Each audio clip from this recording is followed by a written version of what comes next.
안녕하세요. 정보가 세상을 바꾼다 인포뱅크입니다. 이번에 전해드릴 내용은 한국기업 글로벌 탈중국 선도, 롯데 사업 매각, 독일도 숄츠 내각, 폭스바겐 투자 보증 거부, 이 두 가지 내용을 가지고 한번 시작을 해보도록 하겠습니다.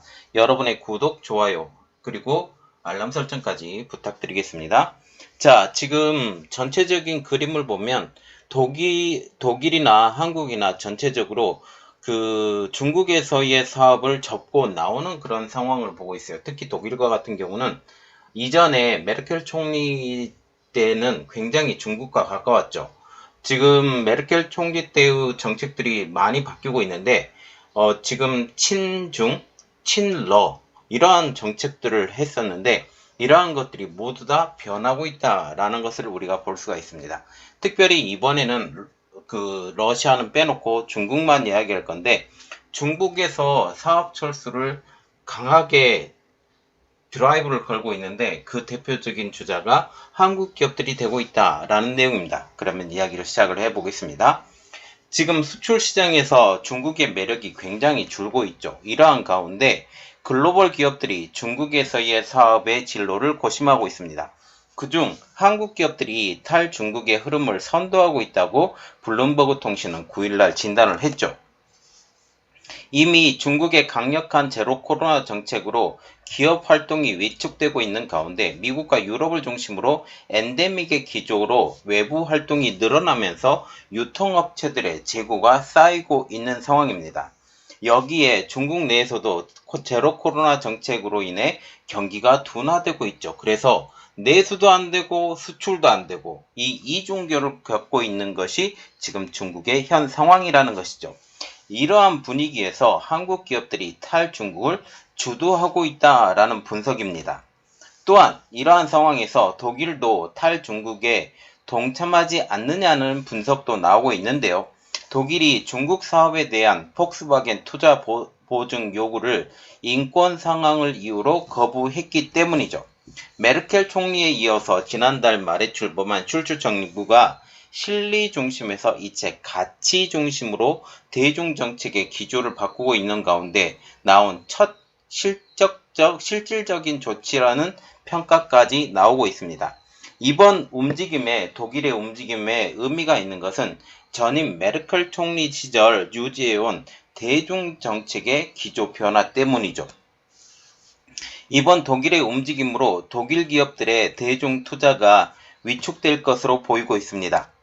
자, 그러면 이야기를 먼저 시작해 볼 것 첫 번째 내용, 한국 기업 글로벌 탈중국 선도, 롯데 사업 매각부터 이야기를 시작을 해 보도록 하겠습니다. 지금 제로 코로나 정책으로 지금 중국 시장의 매력이 떨어져 가고 있죠. 그러면서 글로벌 기업들의 고민이 시작되고 있습니다.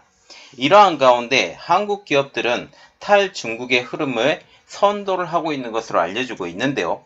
한국의 경우 2016년 사드 배치를 이유로 중국에 보복을 당한 상황, 여기에 제로 코로나 정책이 고수로 경기 부진과 공급망 훼손 등으로 불확실성이 커지면서 한국 기업들이 현지 사업의 재정비 그리고 탈출이 이어지고 있다는 것입니다. 가장 눈에 띄는 것은 롯데그룹으로 알려지고 있는데요. 롯데는 중국 랴오닝성 선양의 테마파크 사업을 최소 16억 달러, 약 2조 원에 매각하는 방안을 추진하고 있습니다.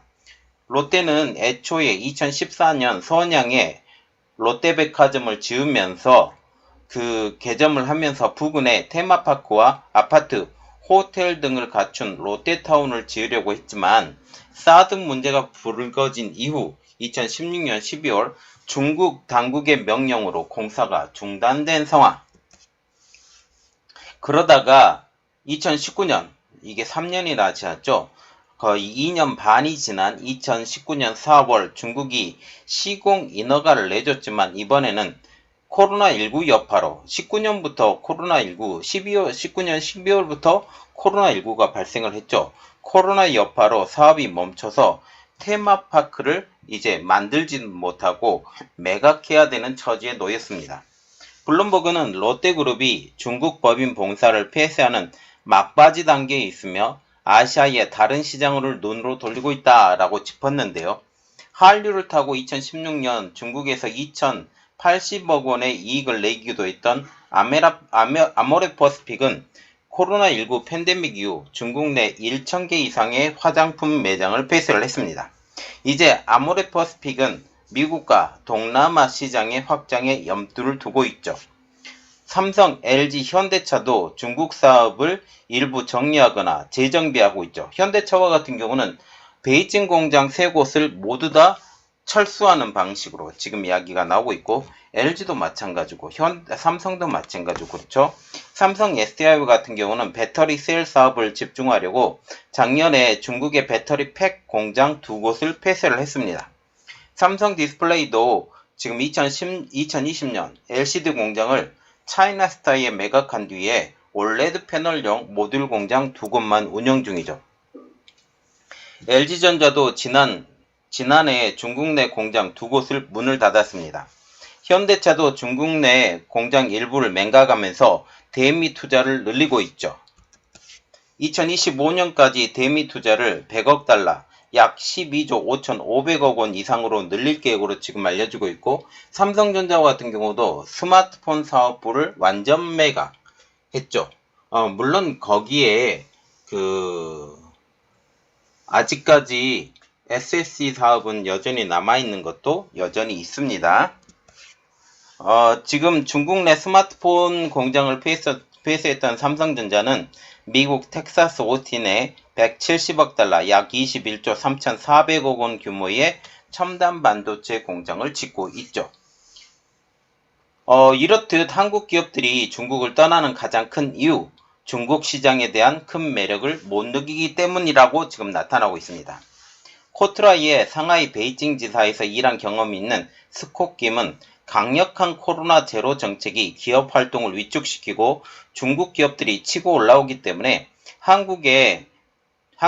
중국은 더는 기회의 땅이 아니다 라고 말할 정도로 지금 황폐해진 중국 경제에 대해서 이야기를 하고 있어요.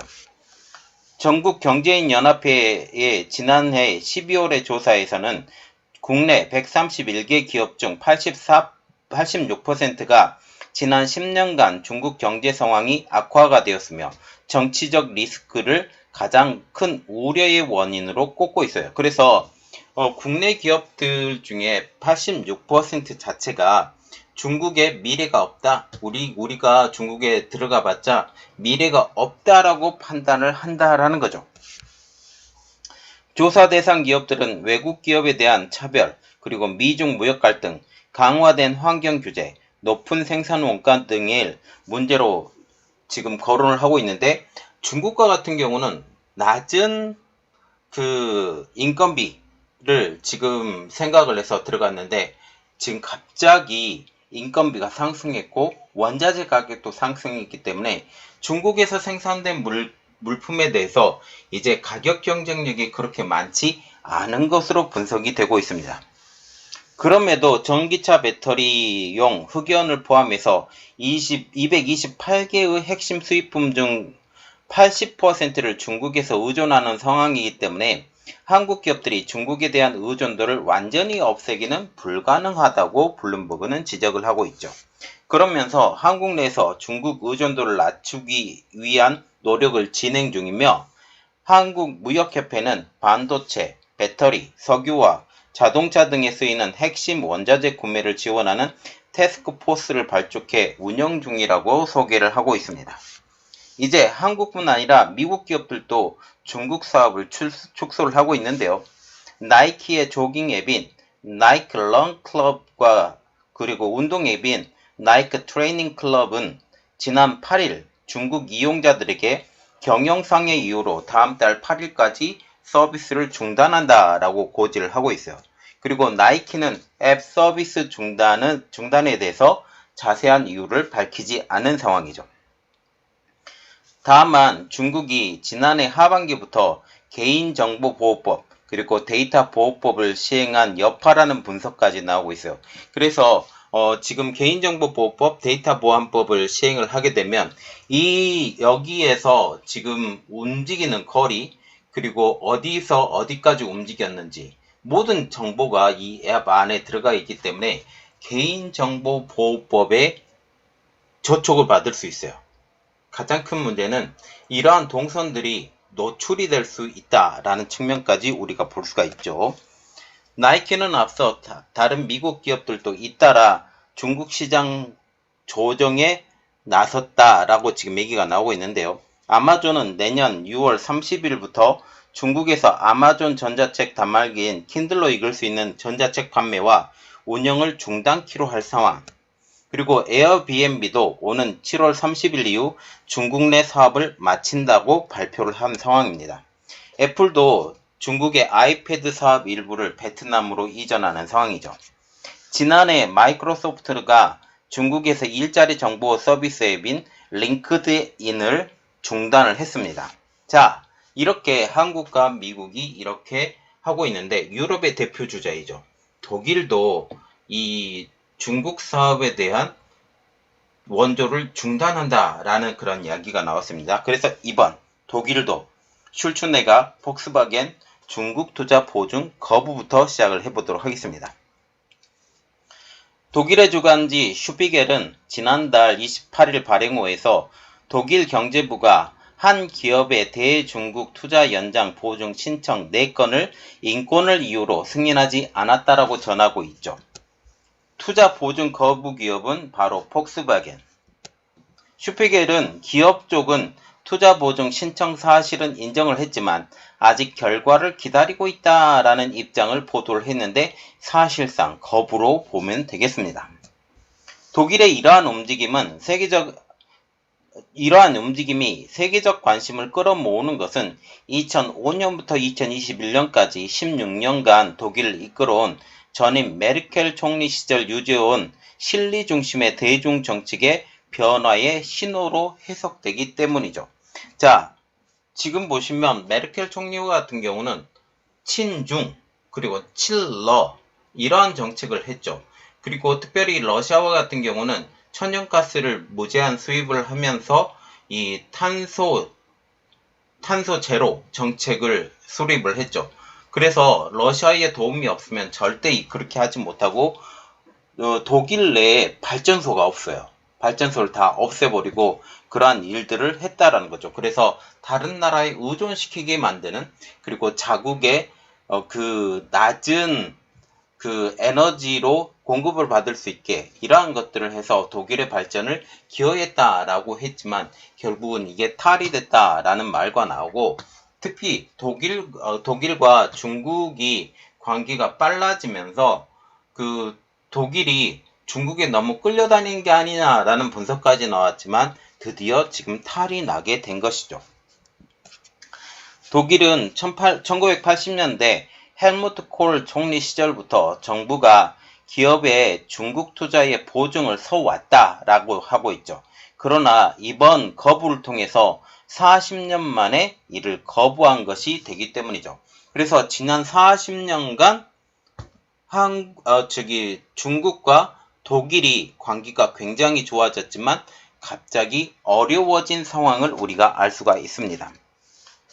물론 이 독일 정부가 이런 기업 보증을 거부했다고 할지라도 사업을 못하는 것은 아니에요. 그렇지만 중국 투자에 위축을 받을 수가 있죠. 왜냐하면 자기 돈을 가지지 않고도 정부가 보증을 해주기 때문에 투자를 할 수 있었어요. 그런데 이제는 자기 돈을 가지고 아니면 자기가 직접 빌려서 투자를 해야 되기 때문에 그 위험성, 그 리스크가 늘어나기 때문에 투자가 그렇게 쉽지 않다라는 것이죠. 리서치 업체 로디움 그룹의 노아 카빈 애널리스트는 월스트리트저널에 이번 결정이 의미심장하는 것은 독일 정부가 매우 짙은 의심을 갖고 대중국 투자를 바라본다라는 신호이기 때문이라고 그 의의를 설명을 했습니다. 이제 독일은 중국을 의심하죠. 중국을 의심하고 이제 믿을 만한 파트너가 아니라고 선언을 한 것과 동일합니다. 슈피겔은 기업 쪽은 투자 보증 신청 사실은 인정했지만 아직 결과를 기다리고 있다는 입장까지 보도를 했죠. 자, 이러한 독일의 움직임 변화, 이것은 지난해 말하자면 독일 메르켈 총리의 사퇴 이후에 지금 연정이 일어났잖아요. 연정 협상 때부터 어느 정도 감지가 되었던 것입니다. 슐츠 총리가 이끄는 신호등 연정은 지난해 11월 연정 합의서에서 신장 문제를 포함한 중국 인권 탄압에 대해 더욱 분명히 발언할 것이라는 문구를 넣으며 대중 강경 정책을 예고한 것입니다. 월스트리트저널은 베어보크 외교부 장관은 독일의 새 중국 전략을 구체화하기 위해서 싱크탱크 등과의 만남을 갖고 있다라고 전하고 있는데요. 중국은 지난 3월 제로 코로나 정책을 유지하기 위해서 상하이 등 주요 도시를, 상하이만 지금 봉쇄를 한 게 아니에요. 상하이, 베이징, 선전 이렇게 주요 도시를 대대적으로 봉쇄한 것 역시 이런 판단에 영향력을 끼친 것으로 보고 있습니다. 중국 상하이, 선전 등의 공장이 그 제로 코로나 정책을 통해서 문을 닫으면서 독일 제조업체와 연결된 공급망에 문제가 발생하게 된 것이죠. 중국이 독일 무역에서 차지하는 비중은 지난해인 2021년 기준 9.5%. 이것은 독일 무역의 1위를 차지하는 나라가 중국이 된다라는 거죠. 크리스티안 린러드 독일 재무장관은 4월 언론 인터뷰에서 독일 경제의 중국 의존도를 가능한 한 빨리 줄일 필요가 있다라고 발언했으며, 베어보크 외무장관 역시 지난달 초 중국 투자를 하는 기업 대표들과 만나서 회사가 중국의 영향력에서 완전히 벗어나려면 몇 년이 필요한지에 대해서 물어봤다고 합니다. 지금 독일이 가장 크게 신경을 쓰는 것은 중국의 의존도를 빨리 낮추는 것, 또 두 번째로는 우크라이나 전쟁이 빨리 끝나는 것에서 지금 신경을 많이 쓴다라는 거죠. 영국과 같은 경우는 우크라이나 전쟁이 완전히 우크라이나의 승리로 끝나길 바랬다라는 그런 측면과 또 다른 면이죠. 지난 2월 말 러시아의 우크라이나 침공 이후 강화된 냉전 분위기 역시 독일의 탈중국화를 부채질하고 있습니다. 미국과 유럽이 단결해 대러 제재에 나서면서 같은 권위주의 체제를 유지하는 중국, 러시아를 민주주의 국가들이 주도하는 글로벌 공급망에서 제외하기 위한 움직임이 점차적으로 가시되고 있기 때문이죠. 그래서 지금 이야기가 나오고 있는 게 리쇼링이라는 이야기 너무나도 잘 아시죠? 이제 자국의 국가들이 이제 중국에서 있었던 공장들을 다시 자국으로 끌어들이는 것을 리쇼링이라고 하는데, 이것보다 한 단계 더 높은 프렌드 쇼링이라는 말이 나오고 있습니다. 프렌드 쇼링이라는 것은 이 친한 국가끼리 친한 국가에서 물건을 받아 쓰자라는 거죠. 그래서 이것의 대표적인 국제기구가 새로 하나 생겼는데 IPEF. 지금 인도태평양 지역에서 미국 측에 설 나라 손들어 라고 해서 중국의 영향권을 완전히 벗어뜨리려는 그러한 이야기가 나오고 있습니다. 여기에 베트남도 지금 들어있는데, 지금 림팩 군사훈련에 베트남은 포함되지 않았기 때문에 이 베트남의 행보가 지금 관심거리라는 거죠. 제 개인적인 관심거리입니다. 자, 지금 보시면 이렇듯 탈중국이 가속화되고 있습니다. 탈중국이 가속화되고 있고, 그 주도적인 역할을 하고 있는 나라가, 선두그룹에 서고 있는 나라가 한국. 한국과 같은 경우는 더 이상 손해볼 것이 별로 없어요. 왜냐하면 이미 사드 보복 때문에 이미 PPA일도록 PPA해진 상황. 중요 대표적인 기업 몇 곳 빼놓고는 중국에 굽신거릴 필요가 없는 상황인데, 지금 그래도 눈에 띄는 것은 삼성전자의 낸드플래시 공장 시안에 있는, 그리고 LG 디스플레이의 광저우 공장, 이 두 곳이 제일 눈에 띄고 있지만 이것이 어떻게 운영될지 이것은 차후에 보도록 하겠습니다. 그래서 이 기업들을 몇몇 빼놓고는, 반도체만 빼놓고는 거의 대부분 철수할 것 같다라는 그런 생각이 들죠. 이번 내용은 여기까지 하겠습니다. 저희 내용이 여러분들에게 도움이 되셨다면 구독과 좋아요 그리고 알람 설정까지 부탁드리겠습니다. 감사합니다.